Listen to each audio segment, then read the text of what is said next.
The fire in the east corridor had burned down to embers by the time she heard the physician's voice. Ilara had not meant to listen.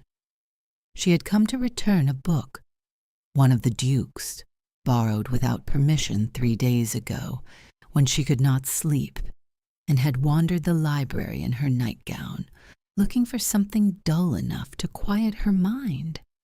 She had not found anything dull. She had found Keats, which had made everything considerably worse. She was replacing it now at 11:30, because the thought of him noticing its absence was more uncomfortable than the thought of being caught in the corridor in her dressing gown. She had almost convinced herself this was logical. The physician's voice stopped her 6 feet from the study door. Duration of the episodes? A pause. The fire shifted. 3 weeks. The Duke's voice, low and controlled in the way it always was, the way she had come to understand, meant he was being careful. Perhaps 4. Any physical symptoms? Headache? Racing pulse? Another pause, longer this time. Nothing I would describe as symptoms. Your Grace. The physician's voice carried the particular patience of a man accustomed to aristocratic deflection. Insomnia of this duration is not nothing. The body requires— I am aware of what the body requires, Hensley. Then perhaps you might tell me what is troubling you. The silence that followed was so complete that Ilara could hear the clock on the mantel, 3 rooms away, ticking into the dark. Nothing, said the Duke. That is, nothing I can name. She should have left then. She knew it with the same clarity she knew the book in her hands was Keats, and the floor beneath her feet was cold marble, and the man behind that door had not slept properly in a month. She should have set the book on the nearest table and gone back to her room and thought no more about it. Instead, she stood very still, her back pressed to the wall, and felt something rearrange itself in her chest. Nothing I can name. She had been at Ashford Hall for 6 weeks. She had come as companion to his grandmother, the Dowager Duchess of Ashford, who had decided at 73 that she required a reader and a chess opponent, and someone young enough to fetch things from high shelves without complaint. Ilara had been all 3. She had also been, without quite intending it, increasingly present in the Duke's peripheral vision. At breakfast when he came down late, in the library when he worked in the evenings, in the garden on the 3 occasions he had walked there, and found her already seated with a book, and once, memorably, in the kitchen at midnight, when she had been making tea and he had come in for the same reason, and they had stood on opposite sides of the large oak table and not spoken for nearly 4 minutes before he had said, "The chamomile is in the left cabinet," and she had said, "I know," and he had looked at her for a moment too long before taking his tea and leaving. She had catalogued these moments the way she catalogued everything, carefully, without sentiment, in the private ledger she kept behind her sternum, where she put things that were too dangerous to examine in daylight. She was examining one now, 3 weeks, perhaps 4. The physician was speaking again, something about valerian root and regular hours, and the Duke was responding with the polite efficiency of a man who had already decided he would not be following any of this advice. Ilara moved away from the door.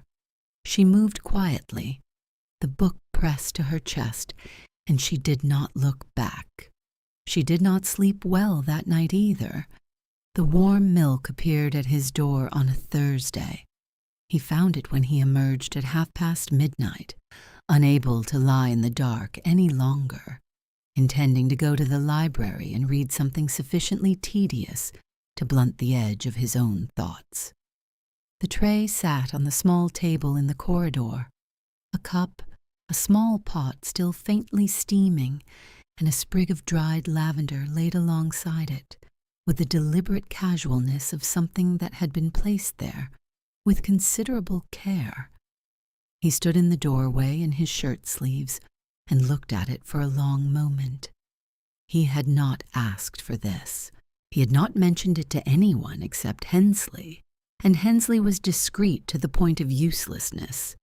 He had given no indication to any member of his household that he was anything other than perfectly well. He picked up the lavender, turned it in his fingers. He drank the milk standing in the corridor, which was cold and probably undignified, and then he carried the sprig back into his room and set it on the windowsill, where he could see it from the bed.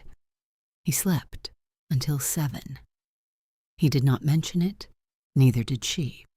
The following Thursday the tray appeared again. This time there was a small card folded once, with no signature.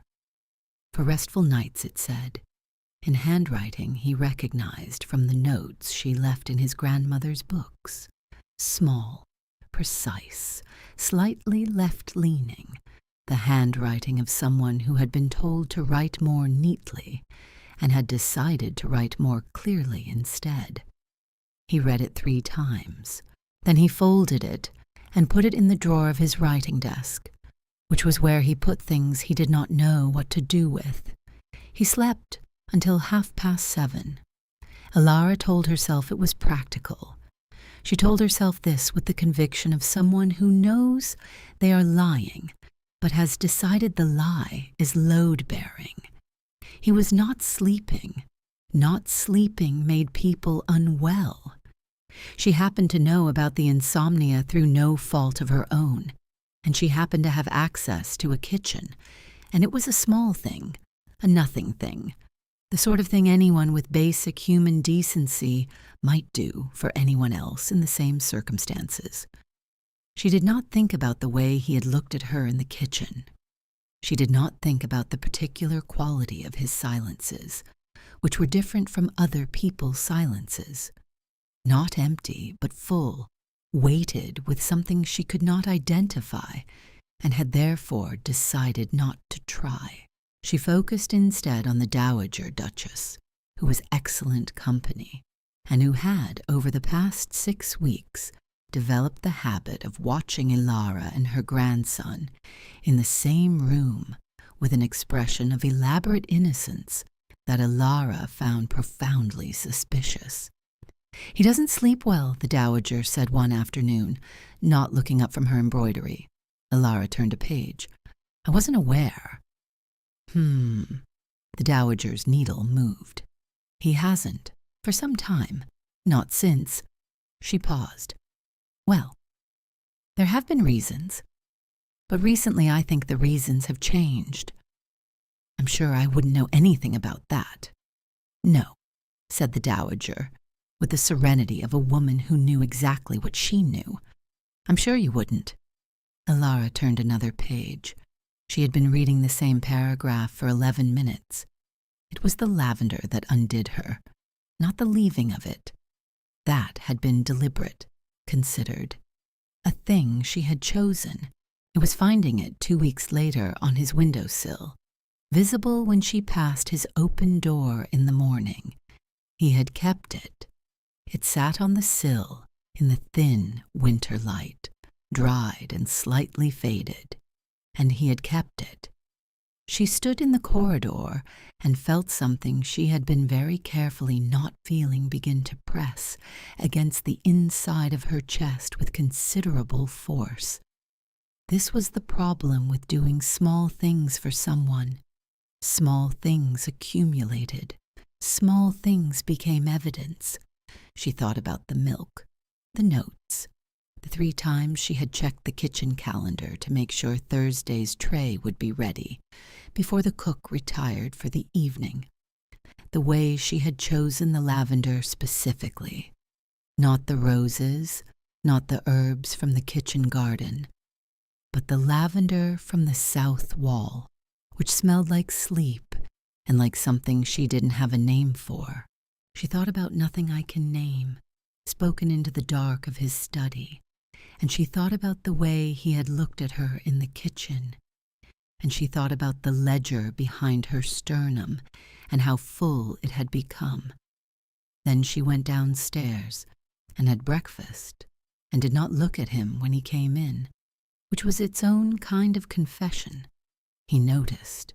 He had been noticing for weeks the way she moved through rooms slightly differently when he was in them, the fractional recalibration of her attention, the way she looked at him and then looked away with the particular efficiency of someone who has decided not to look. He recognized it because he did the same thing, and he recognized it in her because he had spent a considerable amount of time looking at her when she was not looking back. He knew about the trays. He had known from the first Thursday, because there was only one person in his household who would have known about the insomnia and responded to it with warm milk and lavender, rather than concern or advice or, God forbid, sympathy. She had not offered sympathy. She had offered chamomile. She had offered lavender. She had offered small, practical, anonymous acts of care that asked nothing of him and expected nothing in return, and had, consequently, dismantled him more thoroughly than any declaration could have. He had kept the lavender because he was, apparently, a man who kept lavender now. He found her in the library on a Wednesday evening, which was not a Thursday, which meant he had no excuse for what he was about to do, except that he had been awake until 3 again, and he was tired of his own silence. She was reading by the fire. She looked up when he came in, and something moved across her face. The beginning of the recalibration, the decision to look away. And he said, before she could complete it, "I know it was you." She went very still. "The milk," he said. "The lavender." He crossed to the chair opposite her and sat down, which was not something he typically did. He typically stood in doorways, which preserved options. Sitting down was a declaration of a different kind. "I know it was you." The fire shifted. She looked at him with the expression she wore when she was deciding how honest to be, which he had come to recognize as one of her more expressive faces. "You weren't sleeping," she said finally. "No." It seemed. She stopped, started again. "It was a small thing." "It wasn't small," he said, "to me." The silence between them was different from their other silences. It had weight and direction. It leaned. "I wasn't trying to—" She stopped again, and he watched her decide visibly to stop managing what she said. "I heard the physician. I wasn't eavesdropping. I was returning a book." "I know. You knew?" "I suspected." He looked at his hands, then back at her. "I'm glad you heard." She stared at him. "You're glad I heard you tell your physician you couldn't sleep." "I'm glad," he said carefully, "that someone knew, that I didn't have to." He stopped, and she watched his jaw tighten and release in the way it did when he was deciding something. "I am not accustomed to being cared for. I want you to know that I noticed that it—" another stop, "that it mattered." Alara looked at the fire for a moment because looking at him was too much, and looking away was cowardice, and the fire was a reasonable compromise. "Are you sleeping better?" she asked. "Yes." "Good." She looked back at him. "That's all it was. I wanted you to sleep." He looked at her for a long time. His expression was the unreadable one, except that she had been reading it for 6 weeks, and she was beginning to understand that unreadable meant full, not empty, and that the thing it was full of was the same thing she had been keeping in the ledger behind her sternum. "Is it?" he said. It was not a question. She did not answer it, but she did not look away.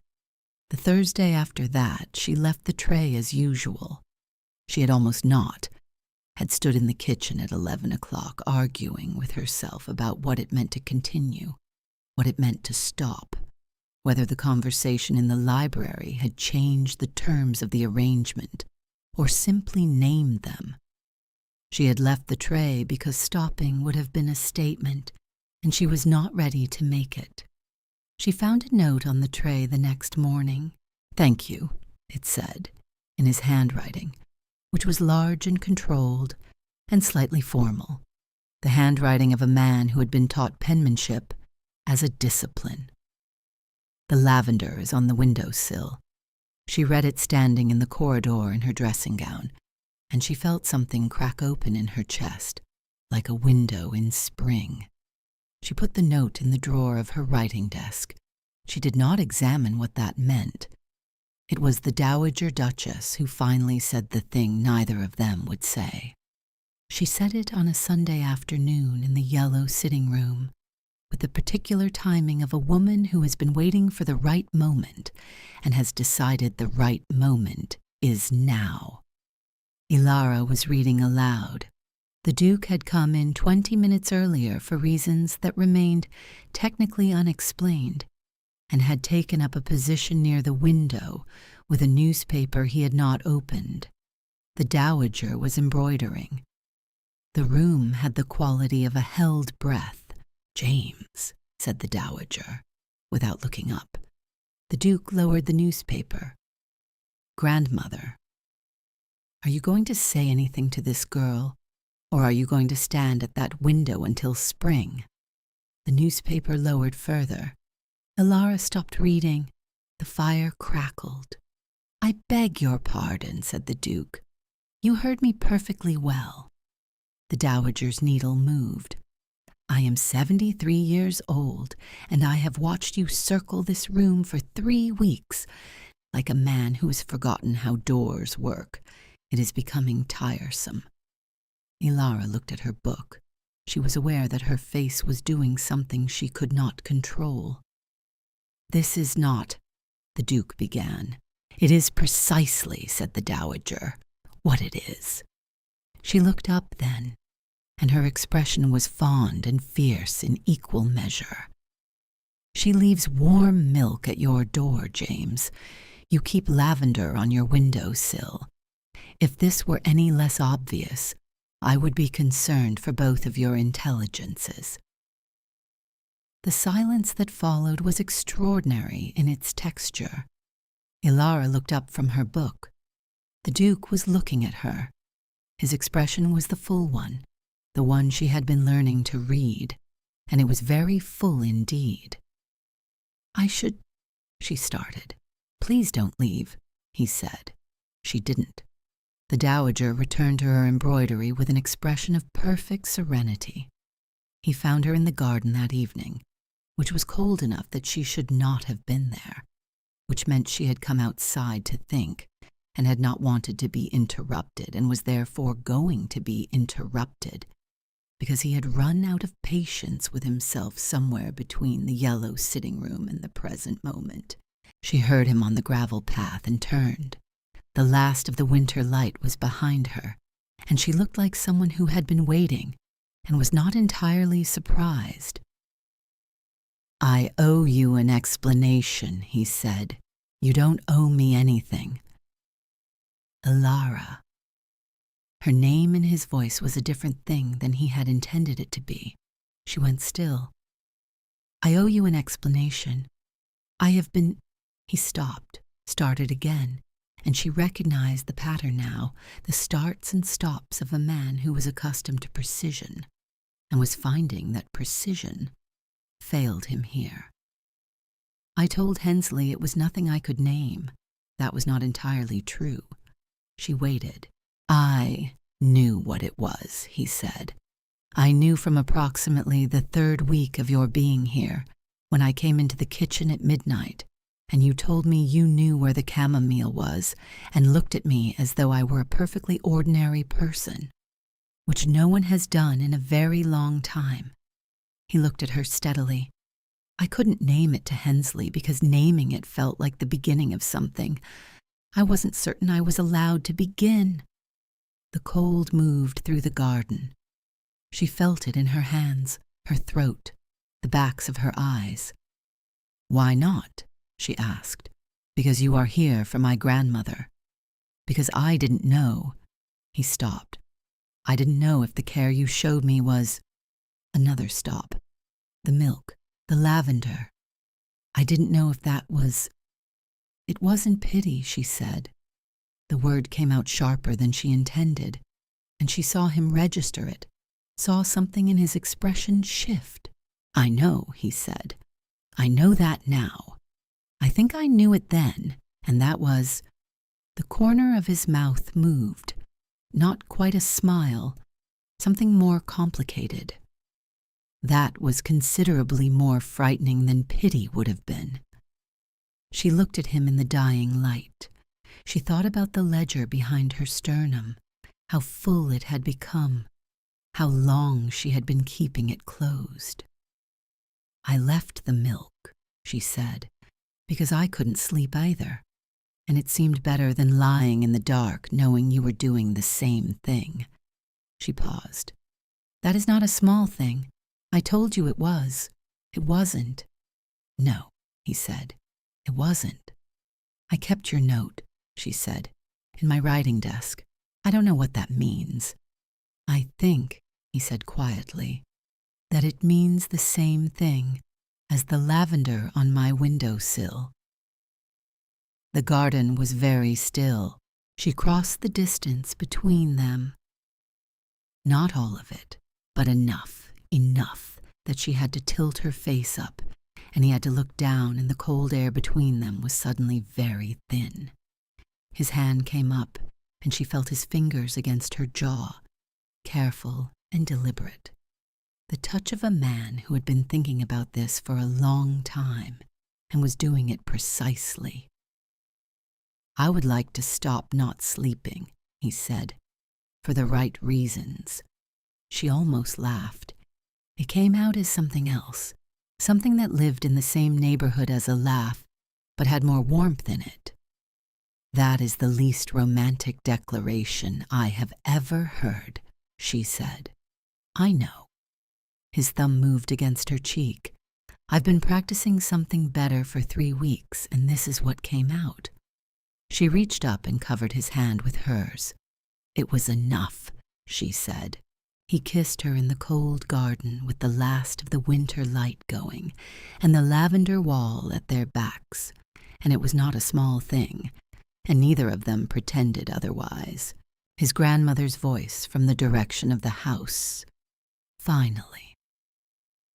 They were married in April in the chapel on the estate, with the Dowager Duchess in the front pew wearing an expression of vindicated satisfaction, and the physician Hensley in the 3rd row looking quietly pleased with himself for reasons that were not entirely clear to anyone, except possibly the Duke, who had sent him a note that read only, "The insomnia has resolved." The vows were the traditional ones, but when it came to the moment after, when the register was signed and the chapel was full of spring light, he leaned close to her ear and said quietly, just for her, I choose you. I chose you in the kitchen at midnight. I chose you in the corridor I knew you were standing in. I chose you every Thursday for 6 weeks. I want you to know that.